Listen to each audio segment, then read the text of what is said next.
उतना कैपेसिटी होना चाहिए। सब 10 को 20 को 30 को याद कर सकते हैं लेखक का नाम, इतना अंदर कैपेसिटी होना चाहिए। तो फिर बुद्धि किस काम का? जो 1400 ग्राम का बुद्धि है किस काम का है आप लोग का? अगर 20-30 लेखक का नाम याद नहीं हो पा रहा है, ये बहुत सोचने वाला गंभीर विषय है। इसलिए मोबाइल पर से अपना ध्यान हटाइए, क्योंकि मोबाइल आपका माइंड को ब्रेस कर रहा है, छोटा सा रूप में बांट रहा है, सोचने की क्षमता कम कर रहा है। इसलिए शॉर्ट वीडियो पर कम जाइए, वीडियो देखिए जिससे कुछ फायदा मिले। शॉर्ट वीडियो अभी तक आप लाखों शॉर्ट वीडियो तक देख चुके होंगे अभी तक मोबाइल में, उससे आपको एक भी वीडियो सही से याद नहीं होगा। जो तत्कालिक देखे होंगे कुछ दिन, एक वीक के अंदर या एक मंथ के अंदर, वही कुछ याद होगा। बहुत पुराना वीडियो आपको याद नहीं होगा। आप सभी का स्वागत है फिर से मैथ ग्लोबल स्टडी चैनल में। तो आज की इस वीडियो में जानेंगे क्लास 12th के हिंदी का राइटर का नाम, जो काफी इंपॉर्टेंट है। एग्जाम में 4-5 नंबर नॉर्मली देखा आप लोग का आराम से चल जाएगा। नॉर्मली 5-6 क्वेश्चन राइटर के नाम से आता है, और चैप्टर के क्या है, कहानी है कि निबंध है कि क्या है, उससे क्वेश्चन आप लोग को भर भर के पूछा जाता है। तो आज टोटल कितने चैप्टर है? गद्यखंड के और काव्यखंड। हिंदी में 2 चीजें बटा हुआ है, एक गद्यखंड एक काव्यखंड।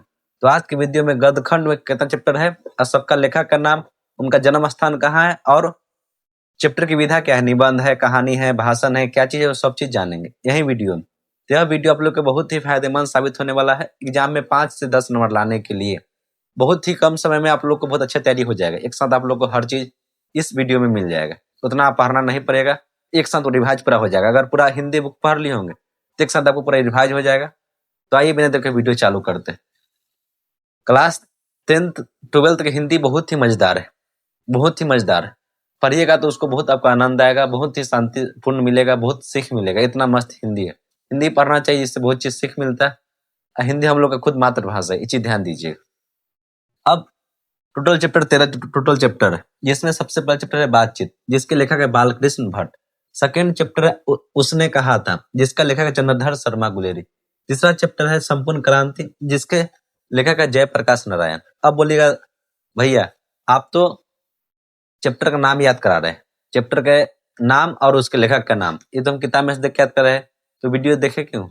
यही सवाल का जवाब आपको इस वीडियो में मिलेगा। बस यही सवाल है। सीधे किताब से देख के हम पढ़ सकते हैं, लेकिन वीडियो क्यों देख जब किताब से देख के पढ़ सकते हैं। इसी चीज के लिए जब हम बताएंगे तो कुछ ना कुछ उसमें खास बात होगा, कुछ ना कुछ उसमें ट्रिक होगा। देखिए ट्रिक्स कब काम करता है? जब कोई चीज कुछ पर बैठ रहा हो, पैटर्न पर बैठ रहा हो, तब ट्रिक काम करता है। हर जगह ट्रिक काम नहीं करता है। तो ट्रिक के फैम पड़िएगा तो थोड़ा माइंड छोट करके पढ़ना पड़ेगा, नॉर्मल पड़ेगा तो माइंड बड़ा करके पढ़ना पड़ेगा। तो हिंदी में ट्रिक क्या है? 4 को व्यक्ति के नाम नहीं याद पड़े तो फिर पढ़ना कौन काम है? अगर 10-20 राइटर का नाम याद ना है तो फिर पढ़ाई किस काम की? पढ़ना छोड़ देना चाहिए बच्चा को। तो 20-30 राइटर तो नॉर्मली कौन बड़ा बात है? 10-20 राइटर का नाम याद के लिए लेखक का नाम तो ये बड़ा है, इसमें कौन बात? इसलिए कभी आप लोग ट्रिक के फैम नहीं पड़ी। उतना कैपेसिटी होना चाहिए। सब 10 को 20 को 30 को याद कर सकते हैं लेखक का नाम, इतना अंदर कैपेसिटी होना चाहिए। तो फिर बुद्धि किस काम का? जो 1400 ग्राम का बुद्धि है किस काम का है आप लोग का?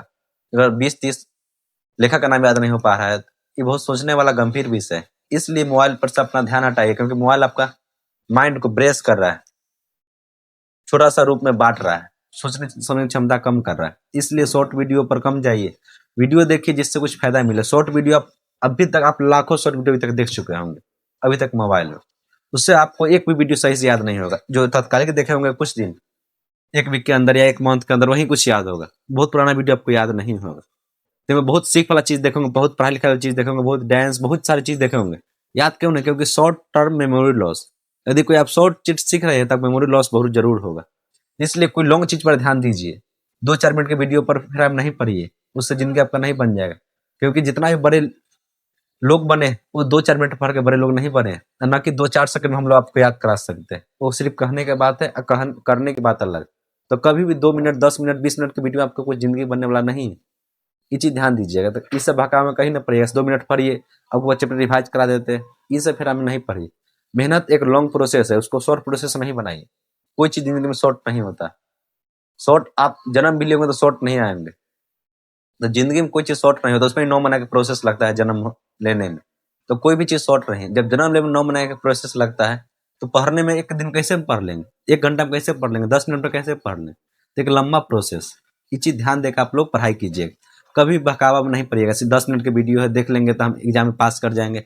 आधा घंटा का वीडियो क्वेश्चन लड़ गया, इसे आपको माइंड ब्रेस कर रहा है। ये चीज ध्यान दीजिएगा, नहीं तो फिर आप फंसे चल जाइएगा दलदल में, फिर उसमें से निकलना बहुत मुश्किल हो जाएगा। क्योंकि दलदल में जाने पर हिलिएगा डुलिएगा तो और उसमें धंसते चल जाइए। ये छोट छोट चीज है जो नैतिक ज्ञान है जानना बहुत जरूरी है, क्योंकि आजकल के लोग, बच्चा हो बच्ची हो, हर व्यक्ति मोबाइल के पीछे जा रहे हैं, शॉर्ट चीज के पीछे जा रहे हैं। तो कम समय में ज्यादा तैयारी हो जाए भाई, कभी ना आपको माइंड में नहीं हटेगा। भले आप लाख वीडियो देख के पढ़ लीजिए, आपको माइंड में अटला नहीं है, कोई काम का वो पढ़ाई नहीं है। तो पढ़ाई किस काम का जब हमारे माइंड में नहीं हो। पढ़िए उतना जितना काम करे। आप भले 10-10 मिनट के 10 वीडियो देख लीजिए, उससे कोई फायदा होने वाला आपका नहीं है। पढ़ाई ऐसा होना चाहिए जो मेहनत करके पढ़ाई किया जाता है। पढ़ाई 10 मिनट करके पढ़ाई नहीं किया जाता है, ये बात याद रखिएगा। जो व्यक्ति पढ़ाई करता है वो उसको समझता है मोबाइल की यूज कम करता है, क्योंकि मोबाइल से पता है पढ़ाई नहीं होता है, सबके व्यक्ति को पता है। जो टीचर अच्छे होंगे देखिए बहुत लॉन्ग लॉन्ग देर पढ़ाएंगे। क्यों? आजकल व्यू के इस चीज के, व्यू के सब्सक्राइबर के इस चीज रहता है, इसलिए लोग कुछ भी बना कुछ भी डाल देते हैं। उससे फिर हमने पढ़ी। सबसे मेन बात होता है मेन स्वाभिमानी व्यक्ति बनिए। सबसे मेन बात ये होता है अपना आप में एक ऐसा हुनर रखिए जो लोग को मजबूर कर दे कि हाँ इस पर एक सवाल नहीं उठा। इस तरह हर एक व्यक्ति को बनना है। कुछ भी बोल नहीं देना कि यूट्यूब पर से ऐसे होगा, ये ऐसे पढ़ लीजिए, ऐसे फर्स्ट कर जाइएगा। फर्स्ट 2 दिन पढ़ने से फर्स्ट नहीं होता है, 2 साल पढ़ने से फर्स्ट होता है। ये चीज याद रखिएगा। जब रेगुलर मेहनत कीजिएगा, जितना सिलेबस उसी हिसाब से तब फर्स्ट कीजिएगा। 2 दिन पढ़ के आप एग्जाम में 50-100 नंबर नहीं ला सकते। 2 दिन पढ़िएगा तो कुछ, मान लीजिए एग्जाम के क्वेश्चन चल गया पता, आप एग्जाम पढ़ के एग्जाम पास कर गए, तो सिर्फ उतने लायक दिमाग रहेगा। जो व्यक्ति साल भर पढ़ रहा है उसको माइंड बहुत धीरे धीरे ग्रो बहुत कर रहा होता है। तो ये चीज ध्यान देकर पढ़ाई लिखाई कीजिए। पढ़ाई लिखाई कोई मजाक का विषय नहीं है। जिंदगी बन जाएगा आपका, सोचने समझने हर चीज की क्षमता बढ़ जाएगा पढ़ाई लिखाई कर। नॉर्मल व्यक्ति का तो पढ़ा दिया जाए तो उसको सोच में देखिए, भीमराव अम्बेडकर नॉर्मल व्यक्ति से जन्म लिए तो पढ़े लिखे थे, कितना बड़ा इंसान, उनसे दुनिया चलता है, कानून व्यवस्था सब उन्हीं से चलता है। बताइए, तो आप पढ़ लिख हर चीज हासिल कर सकते हैं। ये चीज ध्यान दीजिएगा। जब सोच बड़ा होगा तब हर चीज बड़ा कीजिए। तो आइए, ये कुछ नैतिक ज्ञान है, जरूर इसको ध्यान में आप लोग रखिएगा। तो बातचीत, बातचीत के लेखक कौन है? बालकृष्ण भट्ट। ब से बातचीत और ब से बालकृष्ण भट्ट, तो ऑटोमेटिक दोनों लिंक हो गया। ब से बातचीत, ब से बालकृष्ण भट्ट। बातचीत चैप्टर का लेखक कौन है? बालकृष्ण भट्ट। पहला याद हो गया। सेकेंड है उसने कहा था। इसका लेखक कौन है? चंद्रधर शर्मा गुलेरी जी। उसने कहा था, उसका लेखक कौन है? चंद्रधर शर्मा गुलेरी। उसने कहा था, किसको कहा था? चांद से बतिया रहा। तो इस तरह कुछ अपने ऑटोमेटिक दिमाग लगा के, जिसको कुछ पैटर्न वर्ड जैसे हम तुलना में बता रहे हैं, इसका मतलब नहीं यह ट्रिक हो गया। ऐसे कुछ लगाइए दिमाग जिससे उससे पैटर्न सब तुरंत याद कर पाए। ऐसा कुछ अपने ट्रिक लगाएगा तो अपने तुरंत याद होगा। हमको ट्रिक याद कीजिएगा तो आप कुछ तो कम देर याद रख पाइएगा। तो अपने में कुछ ट्रिक लगाइए जिससे हम तुरंत याद कर सके। तो कोई चीज आए सर्च में उसको लिंक कर ले, हाँ वो चीज मतलब इसका लेखक है। इस तरह पढ़ाई होना चाहिए। तो उसने कहा था, उसके लेखक कौन है? चंद्रधर शर्मा गुलेरी। तीसरा है संपूर्ण क्रांति। ये तो आपको याद होना चाहिए। हर एक बच्चा को, नव युवक को जयप्रकाश नारायण का संपूर्ण क्रांति याद होना चाहिए, जो पटना में हुआ था। ये कोई व्यक्ति नहीं भूल सकते। ये तो याद करना नेसेसरी है। संपूर्ण क्रांति किनका है? जयप्रकाश नारायण का। अब आते हैं अर्धनारीश्वर, यानी आधा नर और आधा नर में हिस्सा आधा। जैसे देखिए शिव का तो आधा नर होते आधा नारी होती, यानी आधा बॉय और आधा गर्ल होते। तो अर्धनारीश्वर के लेखक कौन है? रामधारी सिंह दिनकर।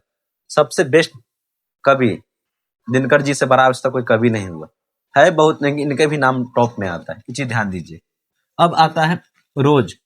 इनके लेखक अज्ञे जी। अज्ञे जी का पूरा नाम सचिदानंद हीरानंद वात्स्यन अज्ञे जी। तो रोज के लेखक कौन है? अज्ञे। यानी आप रोज आज्ञा का पालन कीजिए। रोज क्या कीजिए? आज्ञा, जो डिसिप्लिन दिया गया उसको डेली पालन कीजिए। तो रोज के लेखक कौन है? अज्ञे जी। ऐसे बातचीत के लेखक ब से बातचीत, ब से बालकृष्ण भट्ट। तो याद हो गया। तो रोज आप आज्ञा का पालन कीजिए। रोज क्या? रोज का लेखक कौन है? अज्ञे जी। तो इस तरह सिंपल कुछ ट्रिक बन जाए तो उसकी ट्रिक्स याद कर लीजिए, नहीं बना तो उसको डायरेक्ट याद कर लीजिए। अब आता है ओ सदा नीरा। बहुत सारे लोग के मन में होगा, सबको याद नहीं होता है। अरे पढ़िएगा तब नहीं याद होगा। एक बार पढ़ने से याद फिर नहीं हो जाता है। उसको रेगुलर जब तक उसको पढ़े तो जरूर याद हो जाएगा। अब आता है एक लेख और एक पत्र। नाम ही एक लेख और एक पत्र, ये भी नहीं भूलना चाहिए। जो भी व्यक्ति नव युवक है उनको तो भूलना नहीं चाहिए। भगत सिंह जी का लिखा हुआ एक लेख और एक पत्र। किनका है? भगत सिंह जी का। ओ सदा नीरा, जगदीश चंद्र माथुर का। ओ सदा नीरा किनका लिखा हुआ है? जगदीश चंद्र माथुर का। सिपाही की माँ, ये भी बहुत दयनीय कहानी है, बहुत ही मस्त कहानी। एक माँ अपने बेटे को गोली खाती हुई देखती है, मरती हुई देखती है। सिपाही उसका बेटा था मानक। बहुत मस्त कहानी सिपाही की माँ, जरूर आप लोग पढ़िएगा समय मिले उसको। तो सिपाही की माँ, तो लास्ट मारा सिपाही की माँ। तो माँ से मोहन राकेश याद रखिएगा, माँ से मोहन राकेश। तो सिपाही की माँ का लेखक कौन है? माँ तो मोहन राकेश, माँ तो मोहन राकेश। इस तरह कुछ लिंक करके पढ़िएगा तो याद ऑटोमेटिक हो जाएगा। तो सिपाही की माँ के लेखक कौन है? मोहन राकेश। प्रगति और समाज, प्रगति और समाज, नामवर सिंह। अगर आपको समाज में प्रगति हो रहा है तो आपका नाम भी चलता होगा। अगर आपको कोई नाम एक जानता होगा तब ना समाज में प्रगति करे, मतलब समाज में मेरा नाम चल रहा है, इसका मतलब क्या हुआ कि हम समाज में हम लोग के बीच प्रगति कर रहे हैं, उन्नति कर रहे हैं। तो प्रगति और समाज, यानी समाज में प्रगति कौन करता है? जिसका नाम है, जिसका नाम शोहरत, पढ़ल लिखल, हर चीज में परफेक्ट है, उसका संस्कार अच्छा है, स्वाभिमान अच्छा है, जिनका नाम चलता है। तो प्रगति, समाज में प्रगति किस जिसका नाम होता है? तो नामवर सिंह, इस तरह याद कर लीजिएगा। तो प्रगति और समाज के लेखक कौन है? नामवर सिंह। जूठन, इतना मस्त कहानी है, सबको रुला देगा। ओम प्रकाश वाल्मीकि उस इतना मस्त कहानी है से आपको रुला देगा, इतना मस्त कहानी है जूठन। ओम प्रकाश वाल्मीकि जी सेम भीमराव अम्बेडकर की तरह मेहनत करके उतना निकले हुए, उनसे कम हल्को मेहनत नहीं किए थे ओम प्रकाश वाल्मीकि। बहुत ही भी तकलीफ में पढ़ाई, इनका भी जब पढ़िएगा जरूर आप लोग दो रिक्वेस्ट करते, एक सिपाही की माँ, एक ओम प्रकाश वाल्मीकि जरूर पढ़िएगा। समय सबसे जूठन जरूर पढ़िएगा, कुछ पढ़िए हिंदी में नहीं, लेकिन जूठन जरूर पढ़िएगा। आपको रुलाई नहीं आता फिर कहिएगा। अगर आप इमोशनल बच्चा हो, अच्छे बच्चे को, तो जरूर आपको रुलाई आंख में आ जाएगा। इतना मस्त कहानी है जूठन से, जिनके लेखक कौन है? ओम प्रकाश वाल्मीकि। जूठन, इसको ओम प्रकाश वाल्मीकि आराम से याद कर सकते हैं। जूठन लेखक कौन है? ओम प्रकाश वाल्मीकि। जो मेन में जो चैप्टर उसको तो डायरेक्ट याद कर लीजिए, उसको कुछ तरीके नहीं करता है। हंसते हुए मेरा अकेलापन, हंसते हुए मेरा अकेलापन, तो इसके लेखक कौन है? मल्लेज। मेरा से मल्लेज, मेरा से मल्लेज याद कर लीजिएगा। सिपाही की माँ, तो माँ से मोहन राकेश, माँ से मोहन राकेश। हंसते हुए मेरा अकेलापन का लेखक कौन है? मल्लेज। तिरिच, तिरिच भी बहुत मस्त कहानी, इसमें एक बेटा और पिता का दर्द आपको बहुत दिखेगा। तिरिच उदय प्रकाश का लेखक है। तिरिच, तिरिच एक जानवर का नाम है, गिरगिट की तरह होता है। तो तिरिच उदय प्रकाश नारायण है। और शिक्षा जे कृष्णमूर्ति की। शिक्षा उस चटनी का दूध है जिसे पीने का लोग धारते हैं। तो शिक्षा जब आपका अंदर आएगा तो आप कानून हर चीज से नहीं डरिएगा, आपको हर कानून हर विधि व्यवस्था मालूम रहेगा, तो फिर क्यों डरिएगा? डरना नहीं है, रिस्पेक्ट करना होता है। समझ में आया कि ना? सिर्फ आप झुकाइए सिर्फ भगवान के आगे और माता पिता के आगे, और अपने फैमिली जो आपको इज्जत प्रतिष्ठा मान सम्मान करते हैं, आपसे बड़े हैं। अन्यथा सिर किसी का नहीं झुकाए, किसी का आगे हाथ नहीं फैलाए। हाथ कट जाए मर जाए, लेकिन हाथ किसी के आगे नहीं फैलाए, इसी ध्यान दीजिएगा। हाथ फैलाने का मतलब क्या हुआ? भीख मांगे खाने से अच्छा है मर जाए, इसी ध्यान दीजिएगा। अगर किसी के आगे में झुक कर काम करना हो तो वो दिया बोलो। भीख मांगे खाने का अर्थ वो हुआ, तो किसी के सामने दलाली कर रहे हैं, उसका अर्थ हम ये बोले, इसी ध्यान दीजिएगा। तिरिच के उदय प्रकाश लेखक है, और शिक्षा के जय कृष्णमूर्ति। इसमें कुछ आपको 3-4 याद हो गया, जैसे बातचीत बालकृष्ण भट्ट, सिपाही की माता, माँ से मोहन राकेश, रोज, तो रोज आज्ञा का पालन करते थे, रोज का लेखक अज्ञे जी हो गया। हंसते हुए मेरा अकेलापन, मेरा से मल्लेज जी हो गया। तो इस तरफ कुछ आपको ऑटोमेटिक याद हो गया होगा। जैसे मेन तिरिच है, तिरिच का लेखक कौन है? यहाँ देखिए, तिरिच जिसका लेखक कौन है? उदय प्रकाश। इस तरह कुछ जो मेन है उसको याद, जैसे जूठन तो बहुत मेन चैप्टर है ओम प्रकाश वाल्मीकि, तो इस तरह कुछ चैप्टर का नाम याद कर लीजिएगा। अब आते हैं चैप्टर जो लेखक वो रहने वाले कहाँ के? तो जो बालकृष्ण भट्ट है वो इलाहाबाद यूपी के रहने वाले हैं। जो चंद्रधर शर्मा गुलेरी है वो जयपुर राजस्थान के रहने वाले हैं। जो जयप्रकाश नारायण है वो सीताम दियार सारण के रहने वाले, यानी बिहार के रहने वाले। अपना जो नारायण जयप्रकाश नारायण है ऐसे, इनका क्रांति पटना में बहुत बड़ा क्रांति था, इनका जरूर आप लोग पढ़िएगा जयप्रकाश नारायण के बारे में। दिनकर जी बेगूसराय सिमरिया के, वो भी बिहार के दिनकर जी। इतना बड़ा कवि, बिहार से हम लोग का गर्व होना चाहिए, इतना बड़ा कवि हम लोग के देश बिहार से। बिहार एक ऐसा राज्य है जो दुनिया इसी से, इसका जीडीपी 36-37% था। आज हम लोग इतना पिछड़ा क्यों? लोग की वजह से। लोग यहाँ के शिक्षित कम है, जातिवाद में बटे हुए, इसलिए हम लोग इतना पीछे ना, तो हम लोग भी बहुत आगे रहते। इसमें कुछ कारण लीडर का भी है और कुछ कारण मानव का भी, दोनों कारण, एक का रीजन नहीं दे सकते। सब ने देश को, राज्य को खोखला कर दिया। इसको बनाने में फिर से वही समृद्धि आना है बिहार को। आएगा समय जिस दिन हम लोग भी फिर उसी तरह नालंदा विश्वविद्यालय हम लोग का भी होगा। हम देश से दुनिया लोग से लोग पढ़ने यहाँ पर आएंगे। आज लोग का शौक होता है अमेरिका पढ़े, ऑस्ट्रेलिया पढ़े, लंदन जाके पढ़े, लोग वो वहाँ से यहाँ पढ़ने आएंगे। इस तरह हम लोग को बिहार का बनाना है, फिर से उस विश्व गुरु का दर्जा देना है उस बिहार को। अपने मेहनत, हर व्यक्ति मेहनत करके इस अदालत, उसको अपने आप पर गर्व होना चाहिए। इतना मेहनत हर व्यक्ति कीजिए। कोई चीज में कुछ नहीं रखा हुआ पढ़ाई लिखाई का हुआ, हर चीज पढ़ाई लिखाई में रखा हुआ। भगत सिंह का जन्म हुआ तो याद रखिएगा पंजाब में, अभी लाहौर, इसको पाकिस्तान में, पहले पाकिस्तान था, पहले क्योंकि पाकिस्तान और भारत दोनों एक ही था देश आजाद होने से पहले, इसलिए लाहौर वाला हिस्सा बट गया है। पहले भारत में था, जन्म हुआ था लाहौर में, पाकिस्तान। अब आता है ओ सदा नीरा, जिसके लेखक है जगदीश चंद्र माथुर, सह जहोपुर है, यूपी के रहने वाले। सिपाही की मां मोहन राकेश, लेखक है इसकी अमृतसर पंजाब, इंपॉर्टेंट है। सिपाही की मां जिसके लेखक मदन मोहन राकेश है, ये कहाँ के थे? अमृतसर पंजाब के थे। प्रगति समाज, नामवर सिंह, जिसके प्रगति होता है, समाज में नाम होता है, नाम से नामवर सिंह याद हो गए। तो प्रगति समाज कहाँ के? वाराणसी, यूपी के रहने वाले थे। बहुत से यूपी की धरती बहुत फेमस है राष्ट्र कवि के लिए, इतना इतना मस्त मस्त वहाँ से कवि निकले थे, नाटककार निकले थे, कुछ उसको नाम नहीं है, इतना बेस्ट बेस्ट वहाँ से निकले थे, बिहार और यूपी से। जूठन ओम प्रकाश वाल्मीकि का है, कहाँ के रहने वाले थे? मुजफ्फरनगर के रहने वाले थे, यूपी के। हंसते हुए मेरा अकेलापन, आजमगढ़, यूपी के रहने वाले थे। और तिरिच उदय प्रकाश, अनूपपुर, मध्य प्रदेश के रहने, एमपी यानी मध्य प्रदेश के रहने वाले थे। जे कृष्णामूर्ति आंध्र प्रदेश के रहने वाले थे। तो कुछ इंपॉर्टेंट स्थान याद रखिएगा, कभी काल कोई पूछ देता है। अब इसके आते हैं जो काफी इंपॉर्टेंट सवाल, ज्यादा इसी से आएगा, कोई 2-3 नंबर इसे नॉर्मल आ सकता है। सवाल क्या है? बातचीत क्या है? तो बातचीत निबंध, एक निबंध लिखा गया बातचीत के बारे में। अगला क्या है? उसने कहा था। अब देखिए हम कोई कहानी सुना रहे, तो उसने ये बोला, ये बोला, वो बोला, तो उसने कोई सुना, क्या सुना रहे? कहानी सुना रहे, तो उसने कहा था, क्या है? कहानी। संपूर्ण क्रांति, संपूर्ण क्रांति भाषण स्टेज पर चढ़ा जयप्रकाश नारायण दिए थे। तो संपूर्ण क्रांति क्या है? भाषण। अर्धनारीश्वर क्या है? निबंध। अर्धनारीश्वर लिखा गया ईश्वर और शिव और पार्वती कल्पित रूप के बारे में लिखा गया। अर्धनारीश्वर क्या है? निबंध। रोज, रोज जैसे कोई व्यक्ति डेली काम कर रहा, डेली काम कर रहा है, तो कहानी के रूप में उसको प्रस्तुत किया गया रोज में। तो रोज क्या है? कहानी।